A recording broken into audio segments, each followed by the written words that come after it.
नगर परिषद निवडणूक 2025 अचलपूरच्या लागला ना बापा माहोल. असा माहोल गरम होईल आहे. प्रत्येक उमेदवार मतदाराच्या दारी जाऊन आपल्यासाठी मतदान मागायची प्रक्रिया करत आहेत.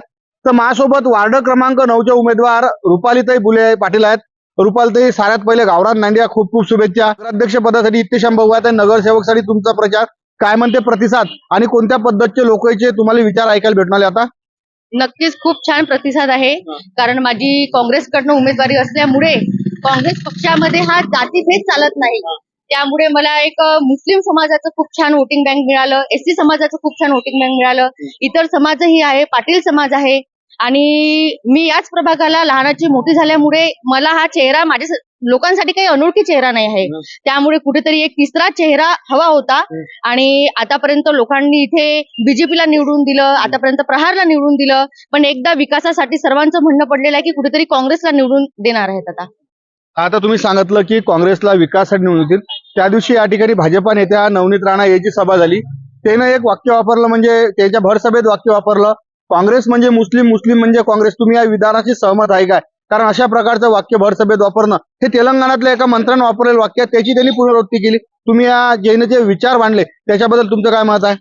खूप चुकीचं आहे. कारण की आपला अचलपूर आणि परतवाडा हा खूप शांत आहे सध्या. म्हणजे कुठल्याही प्रकारचा जातीभेद मला तरी आढळत नाही. कारण की मुस्लिम समाजामध्ये जास्तीत जास्त मजूर वर्ग आहे, एससी समाजामध्ये जास्तीत जास्त मजूर वर्ग आहे. सर्व आपापल्या कामाशी राहतात. आणि असं विधान मला तरी वाटते की वापरायला पाहिजे नव्हतं. कारण की कुठेतरी मन दुखवायचा एक प्रयत्न असतो आणि असं विधान काढणं म्हटलं म्हणजे लोकांना आणखी उत्सव द्यायचं एक हे राहतं, जाती तेढ निर्माण होत असतं, जातीवाद सारखा होत असते. असं लोकांच्या ज्या काही गोष्टी मनात सुद्धा नसतात त्या गोष्टी अशा वातावरणामुळे एक कुठेतरी जातीभेद निर्माण करून एक वोटिंग बँक कसं आपल्याकडे घ्यायचं, हिंदू मुस्लिमचा वाद कसा होईल किंवा कसं एकमेकांना वोटिंग मध्ये खेचता येईल, असा प्रकारचा हा विषय होऊ शकतो. त्यामुळे चुकीचा आहे.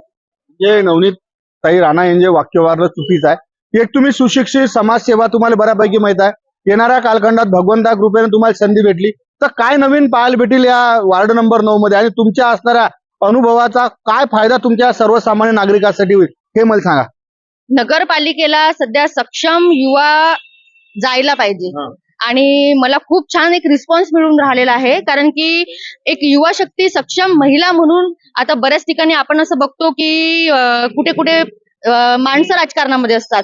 पण माझं असं आहे की मी 10 वर्षापासून आधी, लग्नाच्या आधी सुद्धा मी राजकारणाला आहे. आणि कुठलाही माझं बॅकग्राऊंड हे राजकारणामधलं, माझे वडील पण नाही आहे, माझे मिस्टर पण नाही आहे, मामा राजकारणामध्ये आहेत माझे. पण मला खूप छान रिस्पॉन्स मिळून राहिला. आणि मी आता फिरून राहिली प्रभागामध्ये. याच्या आधी ज्याही काही पक्षाचे उमेदवार होऊन गेलेले होते आधी, मी बघून राहिली. माझं जुनीचाडचा एरिया, त्या एरियामध्ये पाण्याच्या समस्या आहे.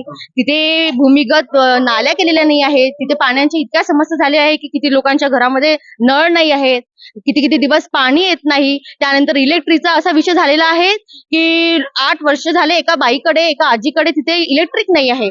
मी आज सर्वांना सांगते की मी कदाचित निवडून आली पण नाही तरी मी आज जो प्रभाग फिरलेली आहे ना, मी ठरवून ठेवलेलं आहे की मला कुठे कुठे काय करायचं आहे, स्वतः समाजसेवा म्हणून मला काय करायचं आहे. आणि लोकांच्या घराची मी टीनं बघते. मिल कॉलनीला, जुनी चाडला अक्षरशः डोक्याला लागून राहिलेले आहे.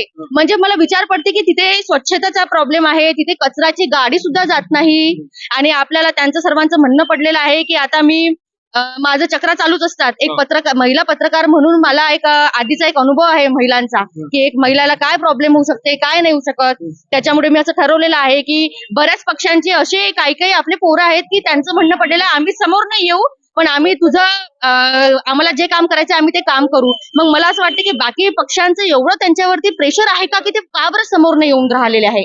आणि आतापर्यंत विदर्भ मिल म्हणजे हे राजकारणामध्ये एवढा फेमस एरिया आहे की सर्वांची नजर अशी झालेली आहे त्या एरियाला की जेव्हा आपली सीट निवडून येईल चांगल्या वोटिंगनी, देव करो आली पाहिजे, जेव्हा आपली सीट निवडून येईल तेव्हा माझे ओरिजिनल तिथे काँग्रेसचे कार्यकर्ता तयार होतील. आणि जे ऑलरेडी तयार झालेले आहे, घरी बसलेले आहे, ते बाहेर येतील माझ्या बॅकग्राऊंडने. आता अचलपूर नगर परिषद, अरे बापा रे, काय वातावरण तापलं आहे. सध्या मी वार्ड नंबर 19B या ठिकाणी आलो. या ठिकाणी आमचे एक पत्रकार मित्र तथा राष्ट्रवादी काँग्रेसचे अधिकृत उमेदवार फिरोज खान हे उभे आहेत. त्याची निशाणी जी आहे ते तुम्ही जर पाहत असाल तर घड्याळ निशाणी घेऊन यावेळेस ते मतदाराच्या समोर गेले आहेत. फिरोज खान भाऊ जर म्हटले तर आरोग्य असो, म्हणजे सरकारी दवाखाना असो, कोणाचं रेशनचं काम असो, कोणाचं कोणताही प्रश्न असो, रात्री 12 वाजता फोन केला तर फिरोज खान भाऊ धावत पळत जातात आणि त्याला त्या पद्धतीचा सध्या तुम्ही जर पाहत असाल तर लय मोठा प्रतिसाद 19B मध्ये भेटत असल्यानं बाकीच्या राजकीय पक्षाची मोठी भंबीरी उडून गेली आहे. असे आमचे पत्रकार सहकारी मित्र असणारे फिरोज भाऊ गावरान 90 तर्फे खूप खूप शुभेच्छा. येणारा कालखंड वार्ड आणि वार्डासोबत शहर कोणत्या प्रकारचं योगदान राहील एका अनुभवी माणसाच्या इथून? माझा मागील 20 वर्षापासून मी राजकारणमध्ये आहो, समाजकारण करत आहे. मागील मी जनताचा सेवक म्हणून, सामाजिक कार्यकर्ता म्हणून आरोग्य आणि अनेक क्षेत्रामध्ये मी कार्य करत आहो. माझा उमेदवारी भरण्याचा एक कारण आहे की अचलपूर आणि ह्या हिरापुरा सनम वार्ड आहे. इथं नाल्या, रोड आणि रस्ते नाही आणि इथं मूलभूत सुविधा उपलब्ध नाही आहे आणि अचलपूर शहराचा विकास झालेला नाही. तरी मी राष्ट्रवादी काँग्रेस तर्फे अजितदादा पवार गट तर्फे उमेदवारी दाखल केलेली आहे. माझा हे विश्वास आहे की राष्ट्रवादी काँग्रेसचे सर्व अजितदादा पवार ह्या मुस्लिम अल्पसंख्याक समाजासाठी कार्य करत आहे. त्यांनी अनेक योजना मुस्लिम समाजासाठी आणलेली आहे. त्यामुळे मी राष्ट्रवादी काँग्रेस तर्फे उभा आहो आणि येणारे 2 तारखेला घडी ह्या चिन्ह निशाणीवर 4 नंबरचा बटन दाबून जास्त मताने मला विजय करा एवढी मी लोकांना विनंती करतो आणि माझ्यासोबत सर्व लोक आहेत. विनंती करत आहे मी. मायबा खूप खूप शुभेच्छा. ज्या पद्धतीने आपण सध्या अचलपूर परतवाडा शहरात फिरून आलो, मी आपलं तुम्हाला कामात जावे पत्रकाराला कोणत्या ठिकाणी जावं लागते, मी आलोच की तुमच्या लोक. तर ज्या पद्धतीनं हिंदू मुस्लिम वातावरण करून या ठिकाणचं राजकारण जे आहे याला लगत जराशी कलाटणी द्यायचा प्रयत्न चालू आहे काय? माझं हे म्हणणं आहे की मुस्लिम आणि हिंदू 2 अंक आहे ते एकटे राहिले पाहिजे आणि समाजात आणि शहरात आणि देशात शांतता राहिली पाहिजे.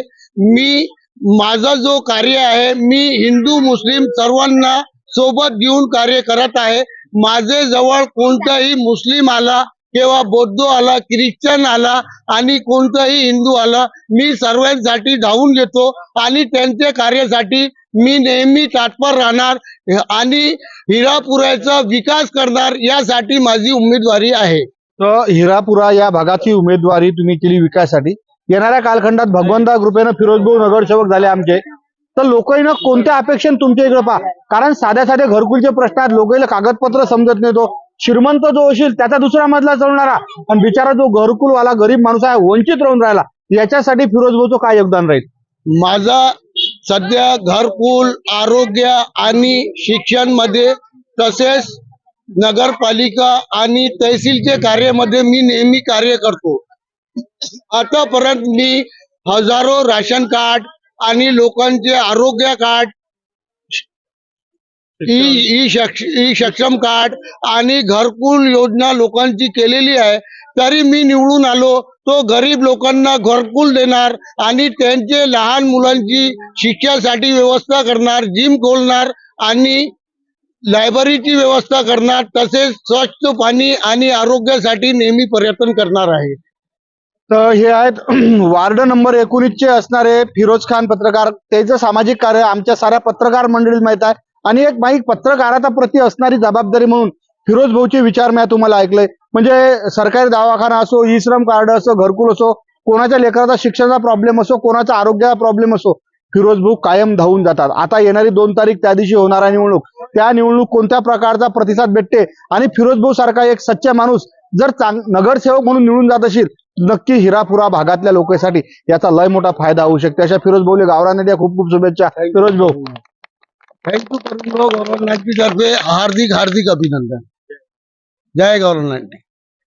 वृंदावनाशिवाय तुळशीला शोभा नाही, तुळशीशिवाय अंगणाला शोभा नाही. जसे नटल्याशिवाय मुलींचे सौंदर्य खुलत नाही, उत्तम पोशाखाशिवाय व्यक्तीचे व्यक्तिमत्व झळकत नाही, तसेच जय श्री कृष्णा फॅशन मधून कपडे घेतल्याशिवाय लोकांना चैनच पडत नाही. तर मग चला आपले विश्वासाचे नाते जपणाऱ्या जय श्री कृष्णा फॅशन मध्ये करूया संपूर्ण परिवाराची खरेदी.